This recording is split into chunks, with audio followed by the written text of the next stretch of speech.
We're partnering with NoCD to raise awareness about OCD. OCD is more than what you see on TV and in the movies. Imagine having unwanted thoughts about your relationship stuck in your head all day, no matter how hard you try to make them go away. That's relationship OCD. It comes with unrelenting, intrusive images, thoughts, and urges about your partner or loved one. Breaking the OCD cycle takes effective treatment. Go to nocd.com to get evidence-based treatment. Hey, welcome to the first episode of May for the Mental Health Awareness Month. I'm so excited to start off this month's episode with a spotlight on mindfulness. I know some of you are probably thinking, I don't care anything about that hippy-dippy baloney stuff.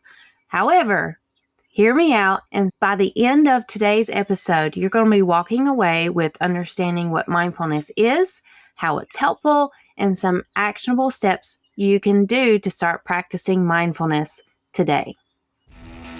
Hi, I'm Erin, licensed clinical mental health counselor and OCD specialist. I'm also a Christian, wife, mom to 3, and small business owner, helping those who are overwhelmed by stress to climb out of that valley and enjoy the view. Reheat your coffee and pop in your AirPods to learn how to boss up to OCD. So for those of you naysayers who don't like mindfulness or haven't really found mindfulness to be helpful, I want to drop in some stats for you. Mindfulness has been proven through research to reduce stress, reduce depression, improve focus and attention, and it can also be effective if you're trying to stop smoking or stepping away from an addiction. It can also help those of you who are experiencing chronic pain. And those stats come from the American Psychological Association, where they also found that there are other studies showing that mindfulness can boost your immune system, meaning that you can recover more quickly from the cold or flu just by doing mindfulness. Isn't that incredible? Some of you may be wondering, what even is mindfulness? Mindfulness, I'll start by saying, it's different than your traditional meditations that you may be thinking of. Yes, you may have seen stuff out there about mindfulness meditation, and I'll break it down into how this works. So mindfulness, in simple terms, it's all about being in the here and now, and it's training your attention, it's training your focus to be on the present moment. And so during those times when let's say you're having anxiety and you're worrying about the future, or you've got depression and you're ruminating on the past, mindfulness is going to be your way of being in the here and now and not allowing those thoughts to have power over you. Because so often you're going to not only be in the present moment, but you're not putting judgment on things. So it's all about attention and acceptance. Even if we're not thrilled about what's going on around us, we are aware of what's happening and we're not putting judgment on it. So it's like it truly is what it is in that moment. And just like with anything, the more you practice, the better you become. And for mindfulness, whenever I'm introducing that to my therapy clients, I explain it like playing basketball. I can't expect you to go out onto the basketball court and shoot a 3-pointer today. If you've been practicing, we have to start small. We have to learn how to dribble. We have to learn how to shoot. We have to be able to build our muscles in order to get the ball up to the hoop. And so the more you practice, the easier it becomes. And as you can see in our NBA basketball players or college athletes, those 3-point shots, they don't come without practice. And in the mindfulness journey, the more intentional you are about practicing this, the longer lasting effects you're going to create. Basically, you can think of it like you are doing things on purpose in the moment for the benefit of fully being in the here and now. How many times have you been caught up in la la land or worrying about what happened at work when you're at your kid's soccer game, right? And speaking of kids' games, so many times I'm on the sidelines and I'm seeing parents on their phones or not even paying attention to their kid playing. And I find it so heartbreaking when their kid looks over to their parent and their parent doesn't even see them like make the goal or make the throw. I've even just in passing talked with some parents about like, oh, do you remember like such and such play happened? They're like, no, honestly, I was checking my phone. It's like, wow, really? And so for situations like that, if you are that parent and you're looking for ways to do something about it, mindfulness will be super helpful because you're going to be bringing awareness to what you're thinking, what you're feeling, and you're going to intentionally and purposefully bring yourself to what is happening in that very moment. Okay, you're sitting on the sidelines, you're watching your kids' baseball game, soccer game, football game, whatever. You notice the urge to check your phone. You're going to sit with that and mindfully focus on your kid playing, even if they're sitting on the bench. Your kid loves to have your full attention. There's no argument with that, right? And so some ways you can do that, some ways that you can bring your full attention to your kid is by noticing things that are pleasant, noticing things that are interesting, bringing your attention to those 5 senses.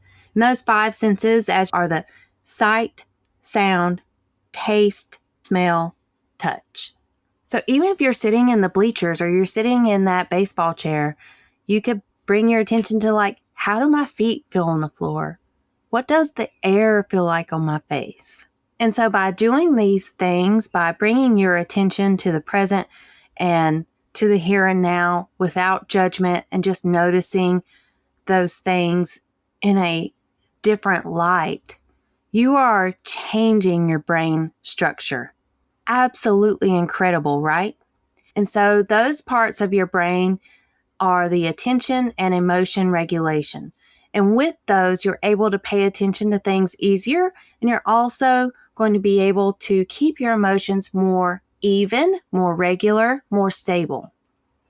And therefore, through time, you are able to react to negative thoughts in a more helpful way, or you're not going to give in to those unhelpful emotional reactions whenever you're stressed out.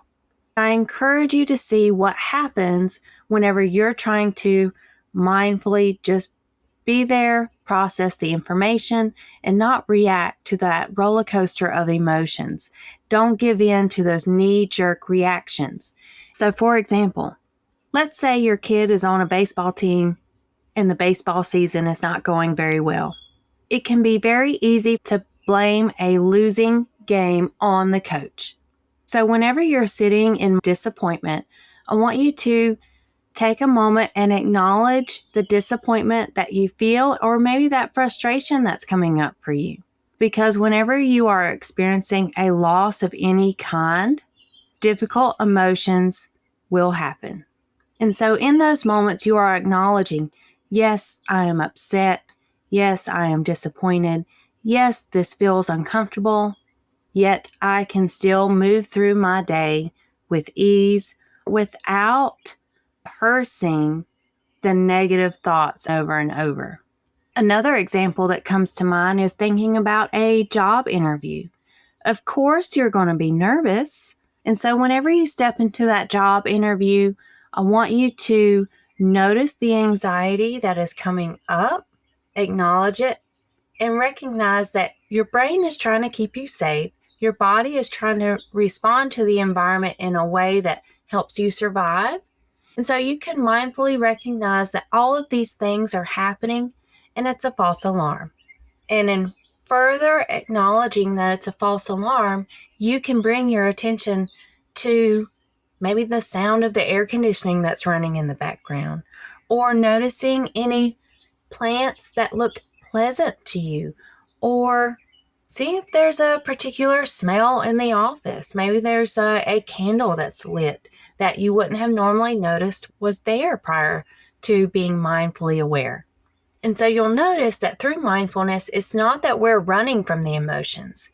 We're acknowledging them with acceptance and centering ourselves into the present moment, acknowledging where we are without judgment. Another benefit to mindfulness in the research done by JAMA Psychiatry, it shows that participants who used mindfulness had lower anxiety levels than those who only took medicine.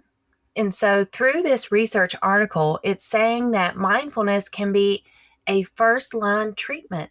So, instead of relying solely on an anti anxiety medicine or antidepressant, mindfulness could be your first line treatment. And it's beautiful because it's an organic way to lower your anxiety level. Overall, anxiety disorders are the most common type of mental health conditions, where anxiety currently affects an estimated 301 million people globally. And mindfulness doesn't have to take up a lot of your time. What it is, it's shifting your focus to the more helpful, pleasant, interesting, and non-judgmental aspects of the present moment. So, no, mindfulness is more about being intentional with your awareness and being intentional with your actions. We're partnering with NoCD to raise awareness about OCD. OCD is more than what you see on TV and in the movies. Imagine having unwanted thoughts about your relationship stuck in your head all day, no matter how hard you try to make them go away. That's relationship OCD. It comes with unrelenting, intrusive images, thoughts, and urges about your partner or loved one. If you think you may be struggling with relationship OCD, there's hope.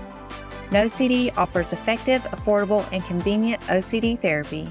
NoCD therapists are trained in exposure response prevention therapy, the gold standard treatment for OCD. With NoCD, you can do virtual, live face-to-face video sessions with one of their licensed specialty trained therapists. It's affordable and they accept most major insurance plans. Breaking the relationship OCD cycle takes effective treatment. To get started with NoCD, go to nocd.com/savage. And here are some examples of mindfulness exercises. I've already talked about paying attention to the present moment and bringing in all of your senses. The other one is living in the moment, where you're doing your best to find joy in those simple things in life. You're also focusing on your breathing. We are breathing all the time, and whenever we're anxious, we tend to have more shallow breathing. Or even if we're in a moment of distress or discomfort, we can shift our focus to our breathing as a way to get recentered. And so by doing that, whenever you're doing any breathing exercises, like with intention, I encourage you to do slow, deep belly breathing. Because by doing some slow, deep belly breathing, you are putting pressure on the vagus nerve, and the vagus nerve signals to the mind that it's time to calm down. Other things you could do if you're in a state of discomfort is just noticing where you're holding tension in your body. So we call that a body scan meditation.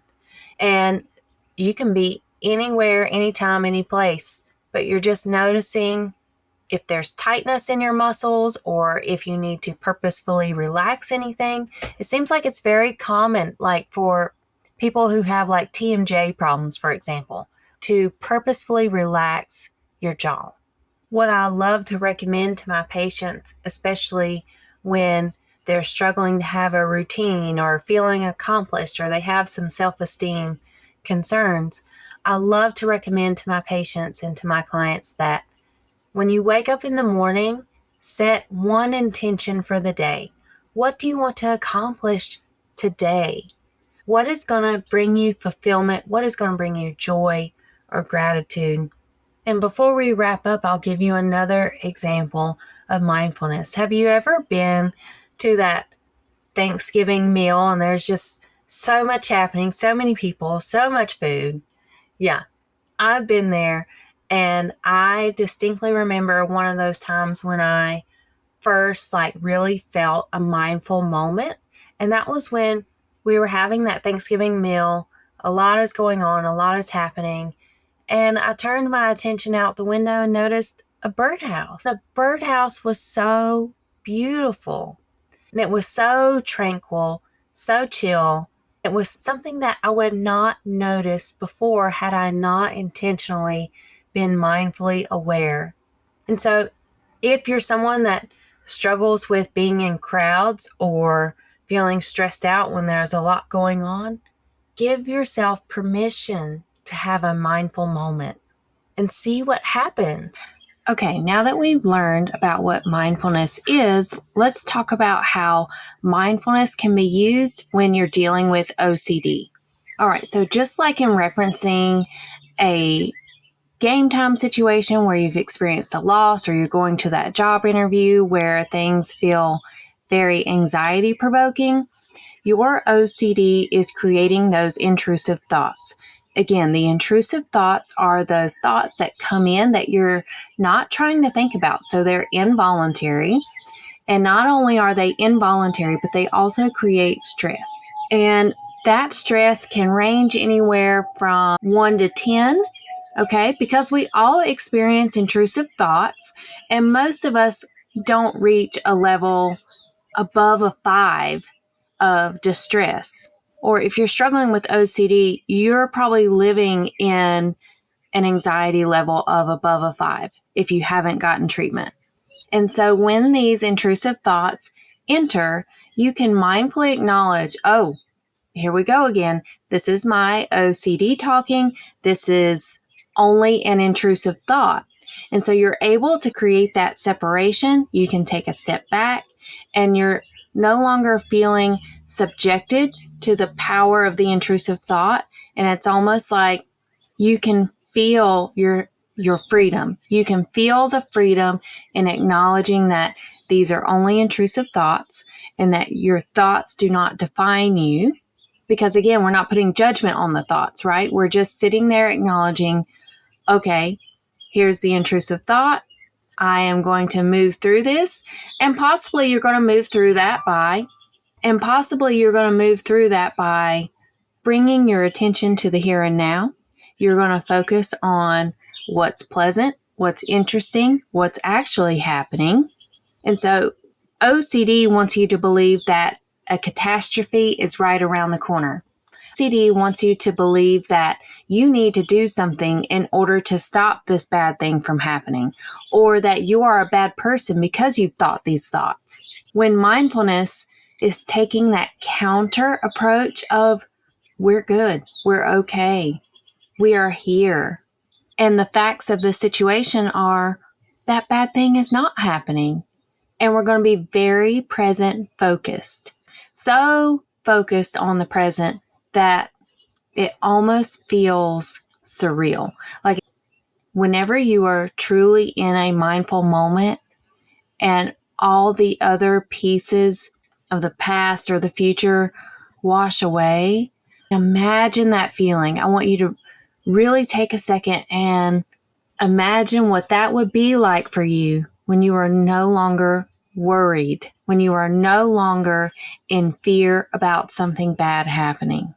And also being in that place where it's like truly feeling that separation, that you are not your thoughts. And just because you think these things, it doesn't mean the thoughts are true. If you're looking to learn more about mindfulness and how to have a mindful practice for your lifestyle, I have that private podcast coming out this summer on mindfulness and practical mindfulness exercises. Because again, mindfulness is not intended to be complicated or complex in a way that it's unusable or impractical. So I've got my private podcast on sale right now for those early birds out there that are ready to shop and have that private podcast in your back pocket. So the pre-sale is only going to last for the podcast is officially launched. Once that private podcast is officially launched, I'm going to increase the price. And in the Mindfulness private podcast, you can expect 17 to 20 episodes of ways that, again, it's like working up those basketball skills where you're going to be learning how to use mindfulness in everyday situations, and it can help you expand your personal development. I'm going to have mindfulness meditations for like sleep, for loving kindness, for gratitude, for walking, for sitting in the rain. Most of these I've already recorded, and I'm just doing the finishing touches on all of the episodes. So if you want to get your hands on that early bird price, I've got it on my website. So go to valuedriventherapy.com/shop and you'll see the Mindfulness Private Podcast pre-sale. So once you make your purchase, I will get you set up with the audio feed and make sure you're good to go whenever the podcast is rolled out. We're partnering with NoCD to raise awareness about OCD. OCD is more than what you see on TV and in the movies. Imagine having unwanted thoughts about your relationship stuck in your head all day, no matter how hard you try to make them go away. That's relationship OCD. It comes with unrelenting, intrusive images, thoughts, and urges about your partner or loved one. Breaking the OCD cycle takes effective treatment. Go to nocd.com to get evidence-based treatment. For next week's topic, I'm going to be talking about depression. Depression is very common when you're dealing with OCD. So I'm going to be talking about how depression relates to OCD and what you can do about it. I'll see you back here next Friday. Thank you for listening to another episode of Bossing Up, Overcoming OCD. This information is intended to be helpful and not a substitute for professional counseling. If you're struggling with any mental health challenges, I encourage you to seek help from a qualified therapist or healthcare professional. If you enjoyed today's episode, please take a moment to rate and review the show. Your feedback helps us reach more listeners, and don't forget to check out the affiliate links in the show notes for hand-picked recommendations that can brighten your day. Your support through these links helps keep the show running and provide valuable content. You're not alone in your journey. Stay strong, stay resilient, and keep bossing up. See you next time.